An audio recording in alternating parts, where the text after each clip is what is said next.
Okay, so good morning everyone. Friends, welcome back to the class once again.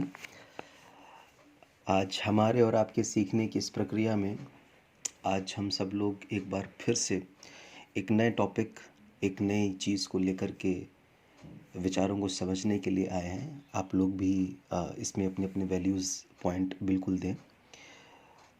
तो आज का हमारा topic है the Oxford movement in the history of English literature.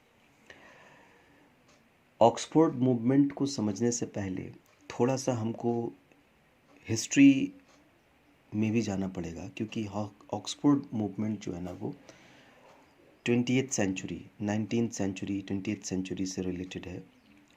और सन 1500 के आसपास में, मींस वही एलिजाबेथन पीरियड में, मार्टिन लूथर किंग ने कैथोलिसिज्म को गलत ठहराया था और बाइबल को अल्टीमेट सोर्स मांगना था हर एक चीज़ के लिए।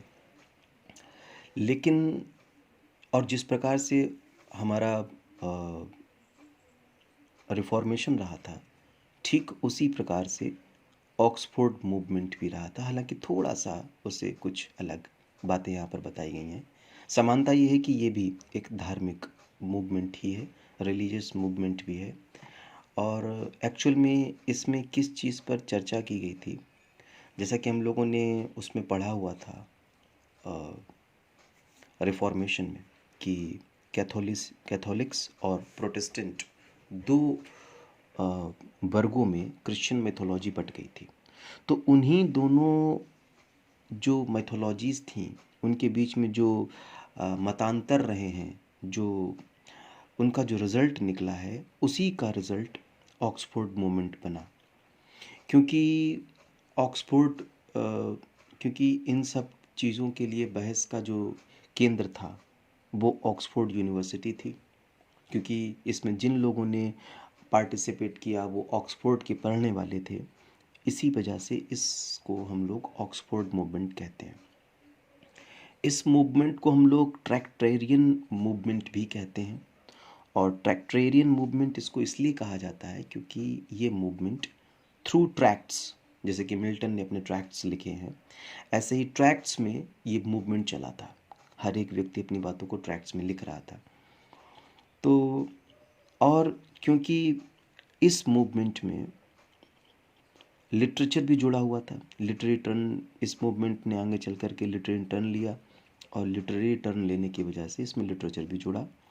और लिटरेरी टर्न इसने क्यों लिया? क्योंकि बहुत सारे इसके स्कॉलर्स जो थे वो पोएट्स थे, प्रोज राइटर्स थे, इस वजह से।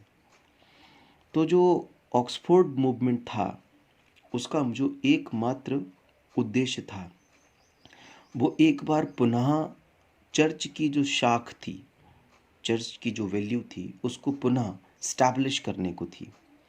ऑक्सफोर्ड मूवमेंट डिफेंड करना चाह रहा था चर्च को, चर्च की सुरक्षा करना चाह रहा था अगेंस्ट जो स्टेट का इंटरफेयर होने लगा था। हम लोगों ने रिफॉर्मेशन में पढ़ा था कि धीरे धीरे करके किंग के पास में पावर वापस जा रही है। ऑक्सफोर्ड मूवमेंट में इसमें उन्हीं जो राजा के अधिकार थे जो बहुत ज़्यादा इंटरफेयर कर रहे थे चर्च में, तो चर्च को सुरक्षित करने के लिए जो लिबरलिज्म था उसके अगेंस्ट फाइट करने के लिए, यानी कि लिबरल हो गया था बहुत कुछ, चर्च की पावर ख़त्म कर दी गई थी। लिबरलाइजेशन की वजह से स्टेट बहुत इंटरफेयर कर रहा था, फिर से वही बात आती है। और रिलीजन को जो साइंटिफिक डिस्कवरीज से चोट पहुंच रही थी, है ना। साइंटिफिक डिस्कवरी मतलब समझ रहे हैं आप लोग? साइंटिफिक डिस्कवरी का मतलब कि एक ही चीज़, एक ही मुख्य इसकी बात है, वो ये है कि ब्रह्मांड की उत्पत्ति कैसे हुई। हम कहते हैं कि ब्रह्मांड की उत्पत्ति हिंदू मैथोलॉजी के हिसाब से होती है। क्रिश्चियंस कहते हैं कि ब्रह्मांड की उत्पत्ति एडम और ईव से होती है ना। तो हर एक मैथोलॉजी का अपना अपना एक तर्क है, लेकिन है तो वो मैथोलॉजी। साइंस इस चीज़ को बिल्कुल ही काट देता है। साइंस ऐसा कहता है कि किसी भी तरीके से कोई भी गॉड या किसी भी प्रकार से चीज़ों की उत्पत्ति नहीं हुई है, this is just a natural process. तो उसी चीज़ को, उसी आस्था को बचाए रखने के लिए ऑक्सफोर्ड मूवमेंट की की शुरुआत हुई थी। जो ऑक्सफोर्ड मूवमेंट है, इसको हम एक तरीके से और समझ सकते हैं कि जो डिस्कवरीज हो रही थी साइंटिफिक, उन डिस्कवरीज के अगेंस्ट में ऑक्सफोर्ड मूवमेंट आया था। ठीक है, इनके अपोजिशन में कौन था? Biblical concept regarding the creation of the universe. The opposition was specially directed against, ये जो विरोध कर रहे थे वो सिर्फ इसीलिए था क्योंकि इनका ये मानना था कि जो बिब्लिकल कॉन्सेप्ट है ना, यूनिवर्स का, लिविंग क्रिएचर का, इंक्लूडिंग ह्यूमन बींग्स का, वो सही है। The traditional belief and theories about the creation of living species and vegetation could not be proved bye scientific experiment. अच्छा, इन सारी चीज़ों ने साइंटिफिक डिस्कवरीज को बहुत ज़्यादा हिला करके रख दिया था। कब? साइंटिफिक थ्योरीज के द्वारा ये बहुत ज़्यादा प्रभावित हुआ था। कब? डार्विन की ओरिजिन ऑफ स्पीसीज के द्वारा। जब डार्विन ने अपनी ओरिजिन ऑफ स्पीसीज दी तो उससे प्रूव हो गया कि हम लोगों की उत्पत्ति, पृथ्वी की उत्पत्ति कैसे हुई। अब इसके कुछ लिटरेरी, आई होप कि आपको ऑक्सफोर्ड मूवमेंट का मतलब समझ में आ गया होगा। इस मूवमेंट के बारे में कुछ बातें और जब आपसे बात कर लेते हैं कि इसमें सबसे जो इम्पोर्टेंट फिगर थे उनका नाम था जॉन हेनरी न्यूमैन, और जो इस मूवमेंट के ओरिजिनेटर थे वो थे जॉन कैबल। और भी बहुत सारे इसमें लोग थे, जिसमें से 2 भाई रिचर्ड हरेल फ्राउड और जेम्स एंथोनी फ्राउड, ये 2 लोग भी थे। और एसाक विलियम, एडवर्ड पुसे, है ना, ये भी कुछ कैरेक्टर्स थे। इनके बाद में जो मूवमेंट था वो मोशन में कब आया था? जब